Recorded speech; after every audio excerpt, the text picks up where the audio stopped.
Hey guys, what's up? This is Power Wheels, and I've got a Tom Brady PC update for you.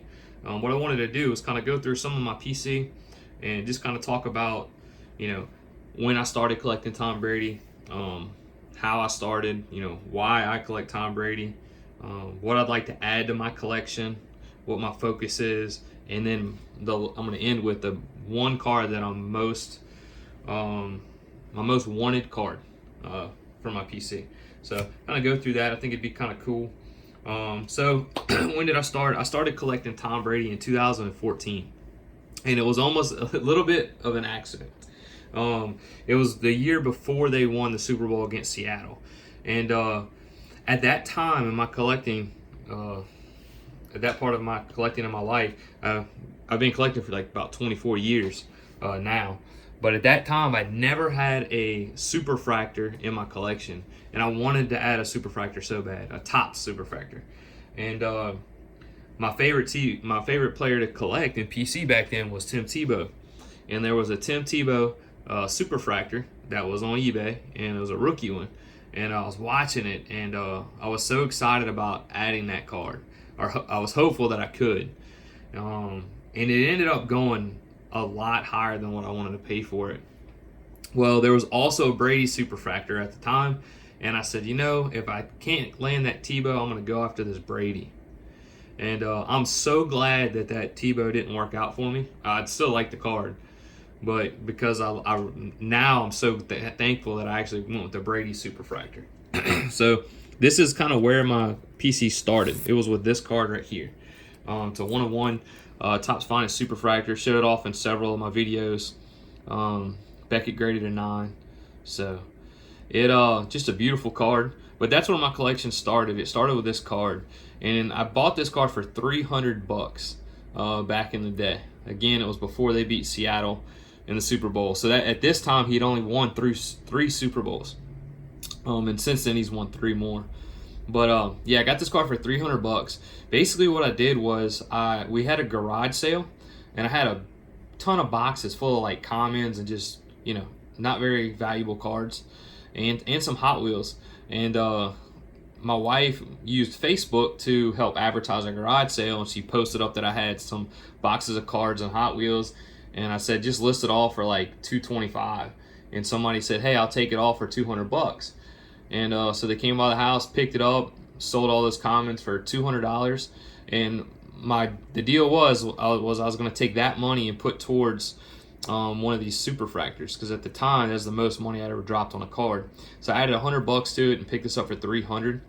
The seller was actually asking $350 for this card, and we settled at $300. So great deal. Looking back on it. But anyways, this is the centerpiece of my collection. That's how I got started. It was because I didn't get the Tim Tebow. I said, I'll settle with the Brady. So glad the Tebow did not work out. So that's kind of how I got started in Tom Brady. That's the story. That's what I paid for that card. That's how I got it. Basically, I traded all my commons for that card. That's kind of how I look at it. Why do I collect Brady? Well, the reason I collect Brady is because... and I'll leave this out so you have something to look at. But the reason I collect Brady is when I look back on my collection of all the cards I got when I was a kid, I kind of noticed that I always the cards that I had were cards of like superstars. Like I would just kind of like, who's the hottest player at the time? And it might be like LaDainian Tomlinson or, Torrey Holt, Donovan McNabb, like Edgerrin James, like all these like stars, but not really legends. And, my collection really had no value to it. Now I know value is not the most important thing, but in my opinion, for me personally, when I buy a card, I do want to know that I can at least get my money back, or it increases. And if I buy a card and I know I'm only going to get less money for it, then I really don't want to buy that card. And when I looked at my collection, that's how it was. I paid so much money for these stars when they were popular.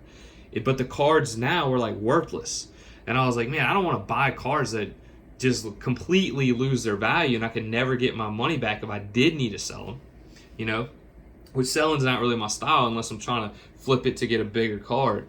But, I just, to me, I was just I didn't feel comfortable spending money knowing that it was just going to be worthless one day. worth a lot less. So I said, what's a player I can focus on where I don't probably not going to have to worry about that? And that was Tom Brady. And there's also Michael Jordan. And those are kind of like the two guys. And that's why I focus on them. I don't really feel like I'm throwing money down the drain. I feel like I can at least get my money back, if not more, which I really don't intend to sell anything. But if I had to, I'd like to know that it would hold some sort of value. But anyways, and also these cards are more liquid. They're a lot easier to get rid of if you needed to. I have cards that I can't even sell of like Odell Beckham Jr. like rookie cards and stuff, and like I said, like Donovan McNabb and Torrey, all these little stars players, and I can't even get rid of them. Like, because I've tried to like sell them to put towards other Bradys. Nobody wants them, not what you paid for them, and unless you're kind of basically giving them away. So I was like, I think it's a lot smarter to buy Brady and Jordan for that reason. But anyways, so that's why I collect Brady. What is my focus? Well, my focus on Tom Brady is, one is rookies, numbered rookies. So this is the one that I recently got, was the Momentum numbered to 750. I like to focus on numbered Brady rookies like the Clear Focus, and here, I'll just put up some more cards for you. But I like to focus on like numbered Brady rookie cards. I think that's kind of the smart way to go about it, because they were limited production. We don't know how many regular Bowman base cards that were made. We don't know how many Fleer Ultras were made, or Metal Universe were made, and like Crown and all those different brands. But these were limited, and I feel like these will hold their value, and I really feel like they'll increase in value in the future. Are the numbered rookie cards. So that's kind of what I focus on in terms of rookies. I also like to focus on pre-Panini numbered inserts. So pre-Panini numbered inserts, the older the better, obviously. So let's see, an example. Here's one of my favorite ones right here. It's like my 2003 Bowman Chrome Gold Refractor. This is serial numbered to 50. And I just feel like cards like this are really going to be sought after one day. It's an early Tom Brady card, and it's gold. It's a refractor, and it's the gold one, so numbered to 50. So that's really cool. So cards like that, like, let's see. Oh, here's one. Like the Mosaic Refractor, serial numbered to 10, pre-Panini. This is Topps Finest. Okay, so all that kind of stuff. Let's see. Here's another pre-Panini's 2003, serial number to 47. So the lower print run, older cards, stuff like that. Another focus of my collection is refractors. You can obviously see that with like these two cards here. This one there.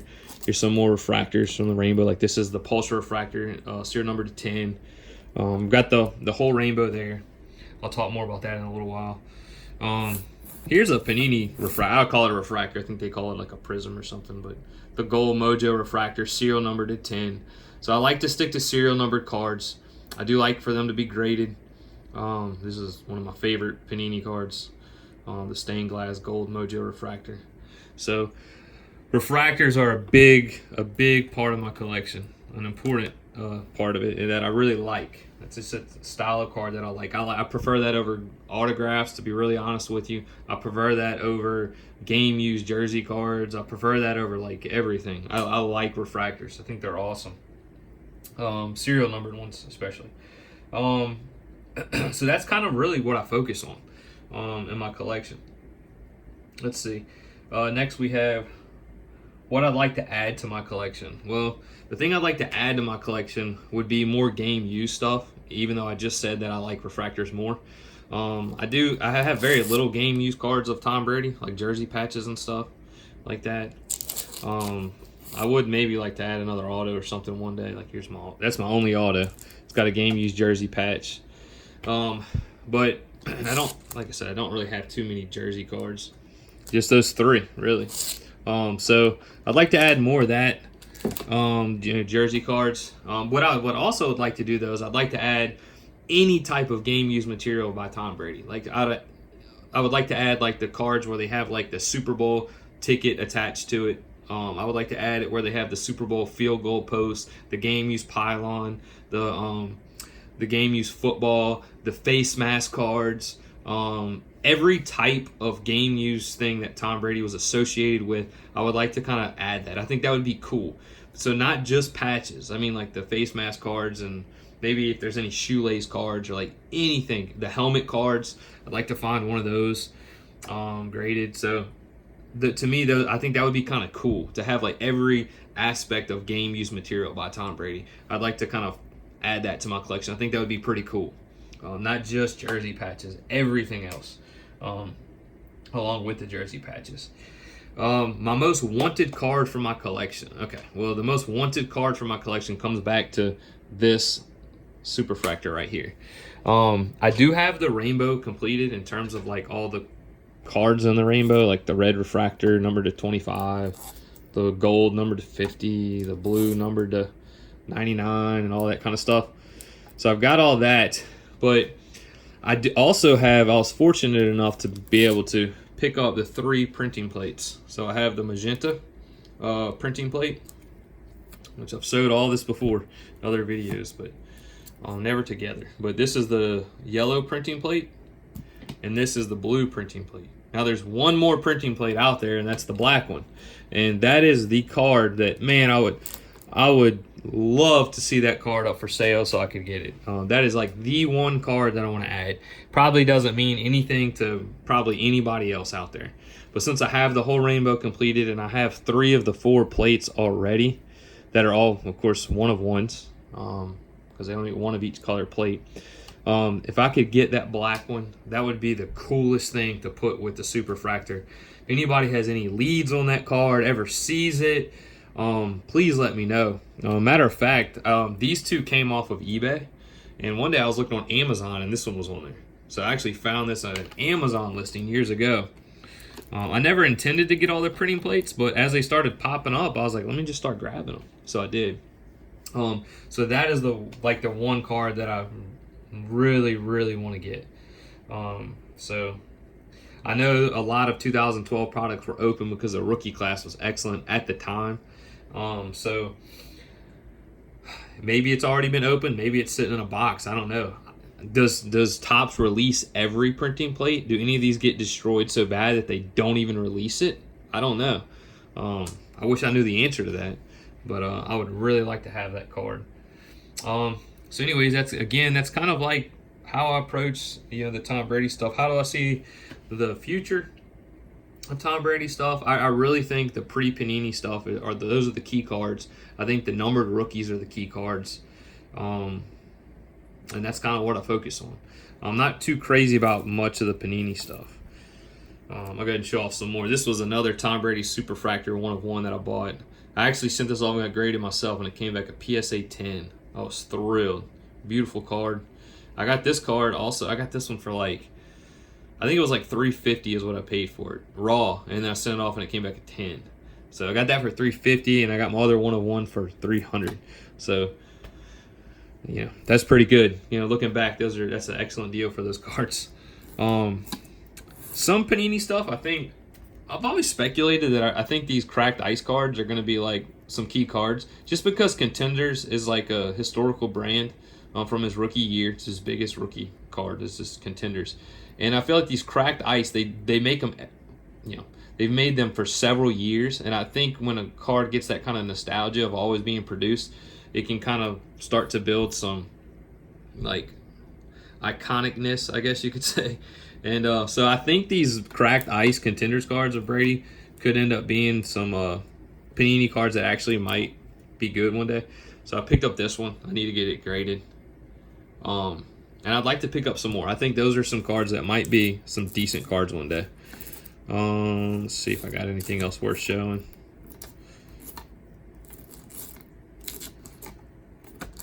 Not really.